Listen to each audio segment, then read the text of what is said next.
What up? Coming to you live from the WayBeforeTheFame garage. So we're finally gonna swap over the tri-spokes because these are rubbing, and I'm hoping with the new 165/55 14s I can have a passenger in the car, I can have all my boxes back here, I can have all my merch back here, and hopefully the rubbing will go away. Also, I bought this rear brace bar for an L500 Daihatsu Mira car, and I'm hoping if I can put this on my Mira walkthrough. We're gonna jack it up in the back while I have the wheels off. I figured it'd be the perfect opportunity to get this one on. And then after that, I think I'm really just freestyling. There's a couple different ways this can go. I can start to jack this up and paint the drums yellow. We could also do a POV drive on the Terios. I'm kind of in a wrenching mood now. I don't really feel like just sitting down and talking. Maybe I give this one a deep clean, seeing how it's basically sold. This one also needs a really deep clean, so maybe we do some cleaning. I don't know. I'm honestly not too sure exactly what I want to get into. Now that the sun is kind of coming out, I think that jacking this up and starting to prep for the yellow calipers might just be the way to go. That way tomorrow morning, yeah, we're gonna paint these yellow. Confirmed.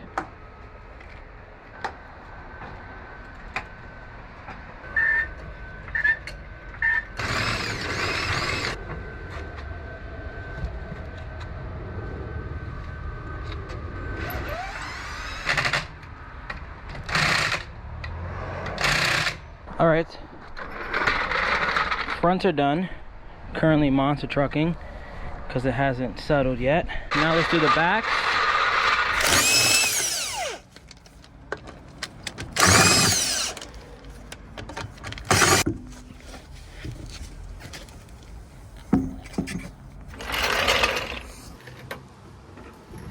I've been putting so many wheels on and off this car. Look at my poor drums. Might need to do them over while I'm working on the midget. But before I put the last wheel on, I want to just check to see if this can fit. I was going to back it up and put it on the ramps, but now it's in the air. Let's just see if this is even possible before I get deeper in. All right, so great news. I think that I can make it work. It's not going to touch the muffler. It's not going to touch the underglow right now. It's just hanging, but it's a pretty interesting setup. So I use Google Translate to exactly read what this says. But essentially the way it works is that this would go in that hole.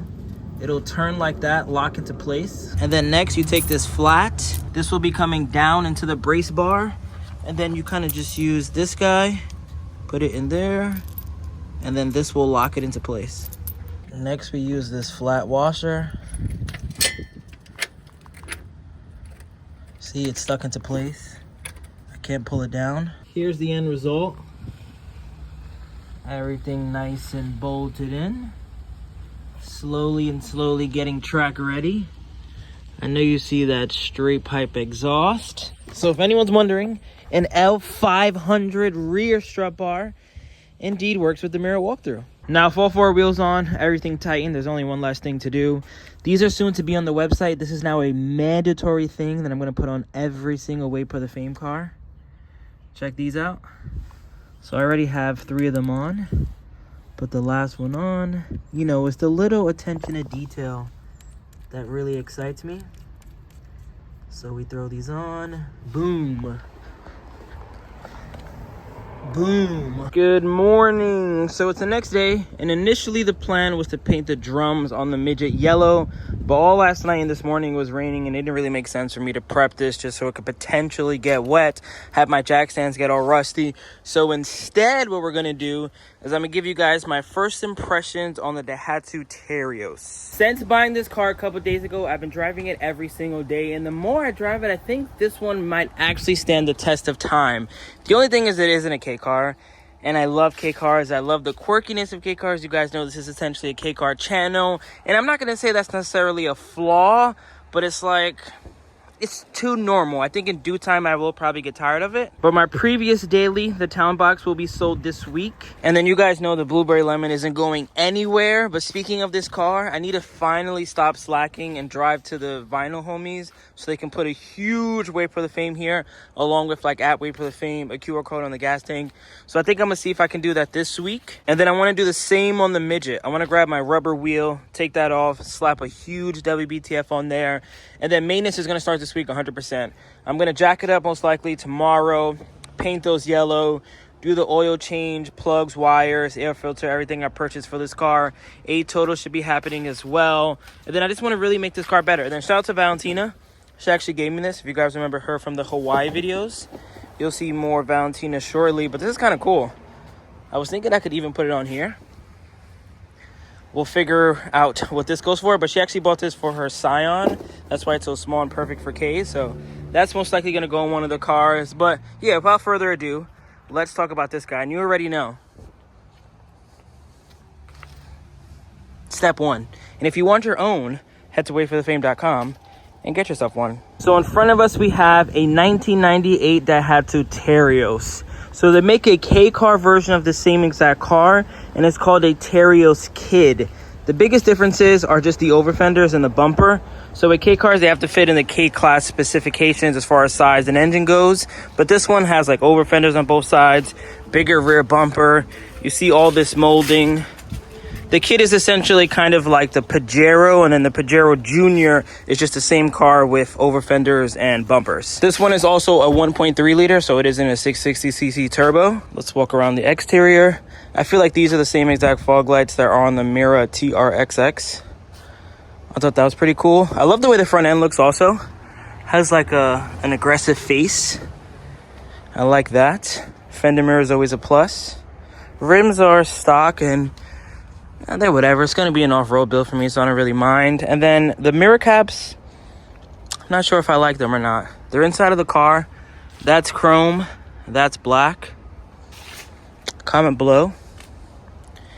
Here's how the side looks. There's definitely a bunch of imperfections. I guess I'll show that after, but let me just go over the car in its normal state. I like the step.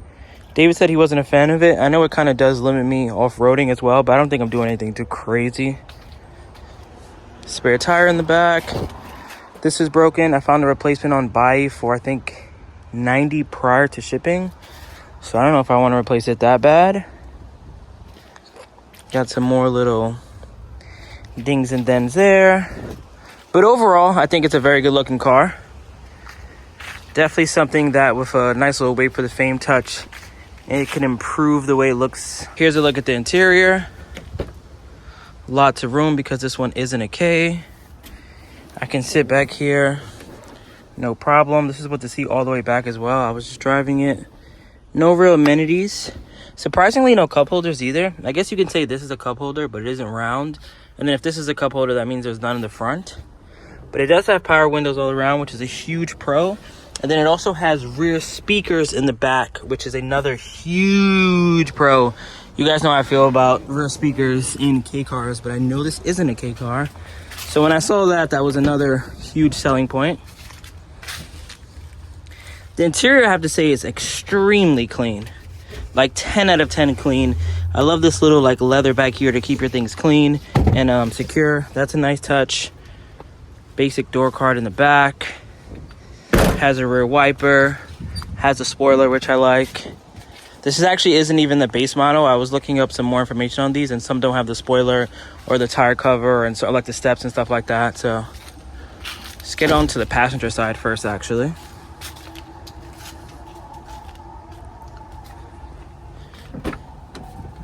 Clean door card, nice speaker. Love the Terios floor mats. Lots of room. Huge glove box. Dual airbags. Double din maybe coming soon.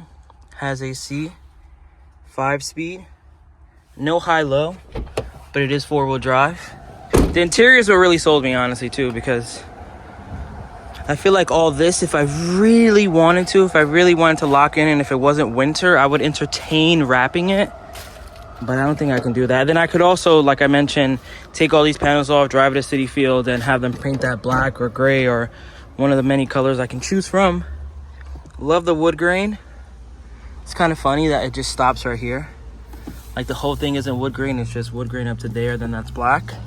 Love the blue on there too. Nice little pop color with the whole blue custom interior too. I forgot to mention this is a Daihatsu Terios custom at that.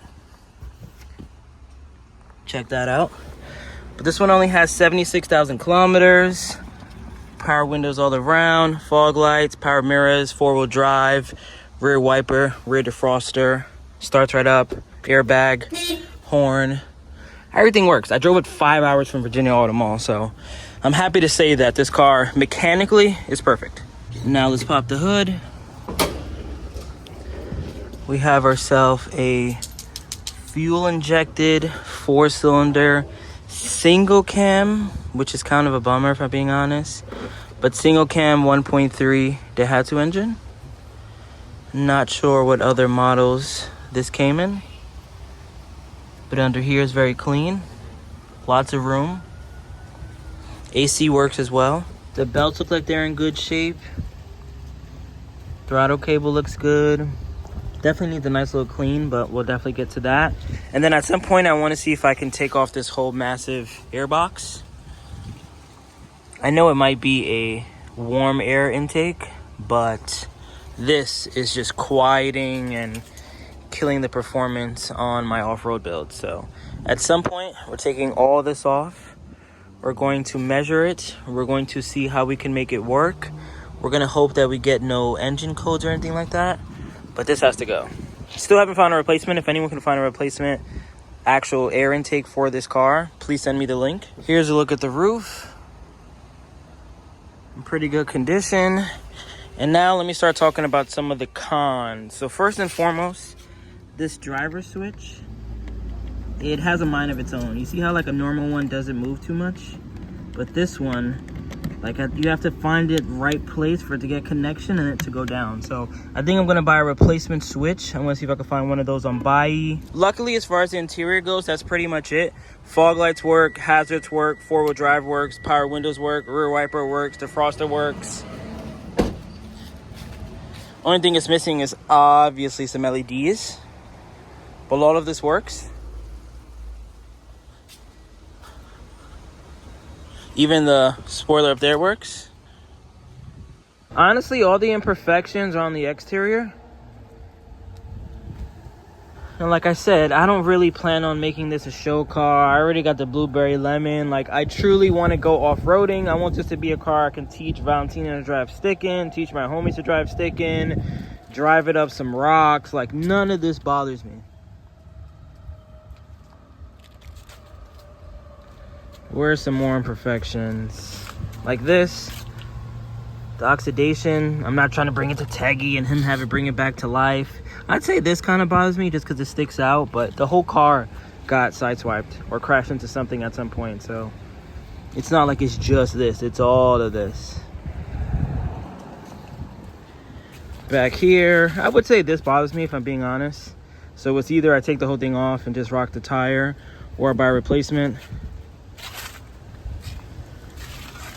Oxidation, mud flaps, you know, I'm not even sure what that is. Oxidation, just paint flaw all around. But to me, and I hope you guys watching, I don't think it's that serious. Especially if you take a couple steps back, it's just an all silver car. There's also another flaw that I need to address ASAP. This handle is plastic for some reason, and it will indeed break at some point. This is not going to work. So the last thing I need is for this to be a walkthrough pretty much, and now I got to come into the passenger side to get inside. So luckily all the other handles work. I actually haven't been able to find a black one. I found chrome ones, but that driver's side handle needs to get changed. But without further ado, let's start the car. Let's drive it. Let me tell you some major pros in this car and some things that actually surprised me. Actually, I also love the fact that it has this. I guess it doesn't do it while the door's open, but the clicker actually works, which is really the little things that excite me.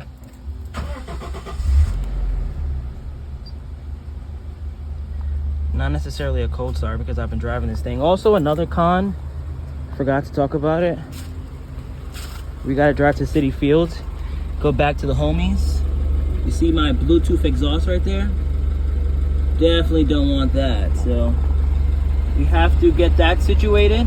Underneath, luckily it's also very clean. But I'm just gonna have them cut from here. I don't want them to cut all of this. I don't want it to be loud at all, but I'll just have them cut from the muffler back and that'll be my exhaust. I don't need this to be sounding like a fart cannon. Also has ABS and dual airbags. Gotta love that. Nice and quiet in here. I'll give it a couple revs.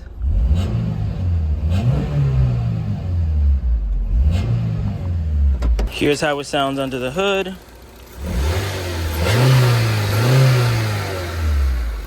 Definitely gotta liven this thing up a little bit. Oh yeah, this too. Gotta get some clips to stick this back on. But don't get it twisted. I know it's easier to name all the bad things on the car than the good things of the car. Virginia Auto Mall sold me this car at such a good price that if I didn't buy it, Mendy would have bought it. And hopefully, this isn't the last time I buy a car from Virginia Auto Mall, because every time I go there, I've been there like 20 times at this point, there's always something interesting. Like that Sentry's cool.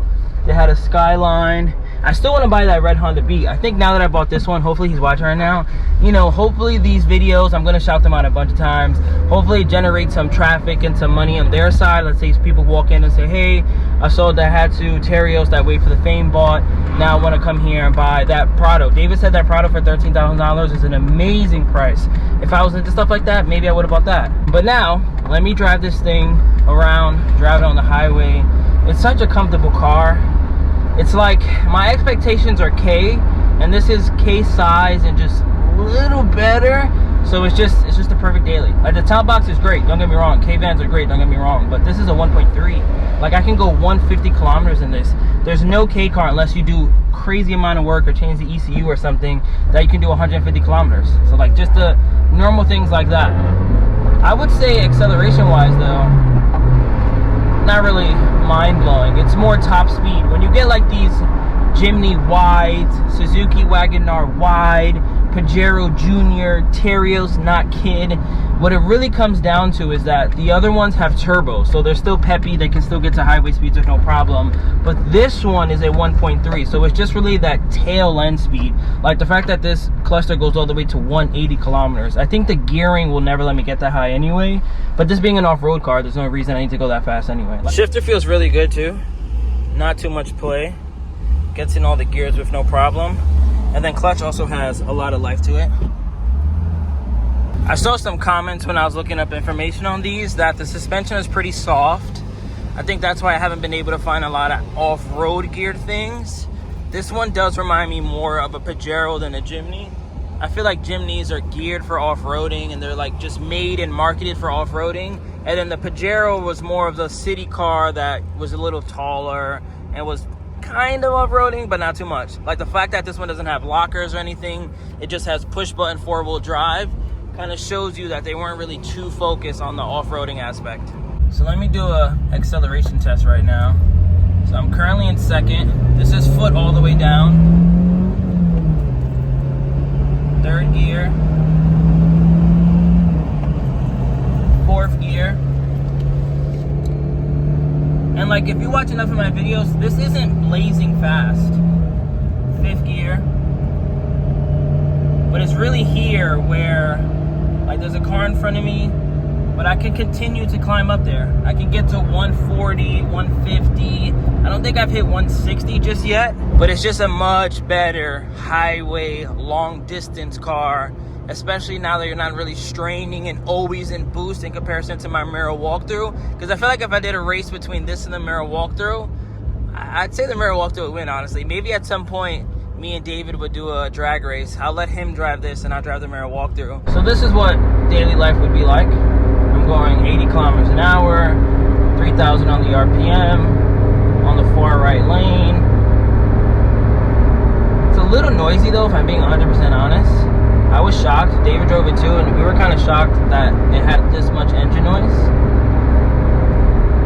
I wonder if it could be from my exhaust. I doubt it, but hopefully the camera picks it up. Like I'm only at 3,000 RPM. I feel like I should be a little quieter seeing how this is a full-size car. We're now going 100 kilometers an hour. Again, taking it fine. Could probably even downshift. 10. Gotta slow down. Actually, let's just speed up a little. See if I can get it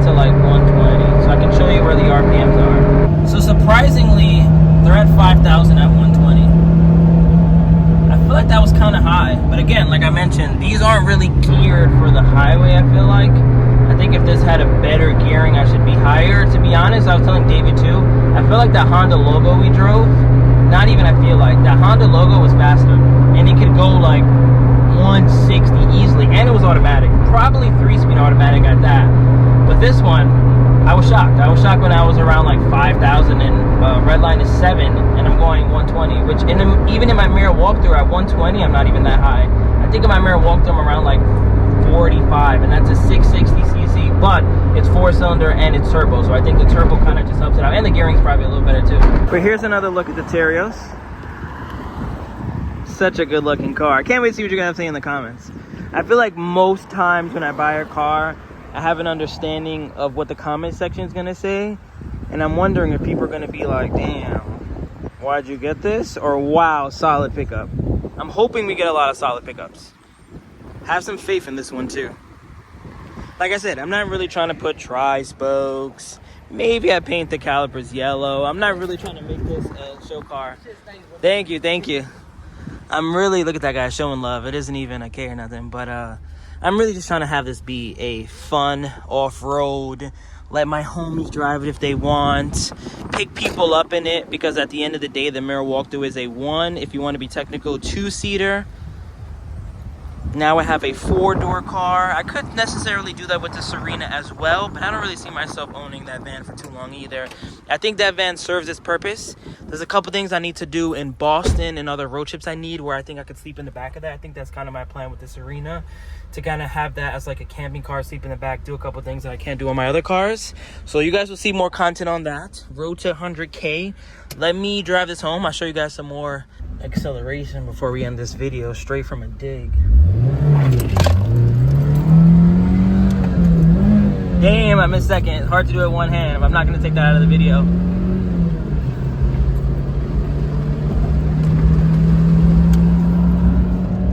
Full top speed run.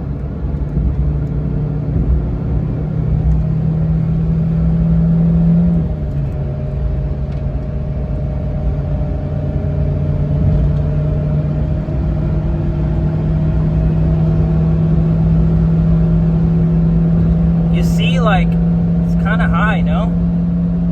Wouldn't you say? Remember the name. This is way before the fame.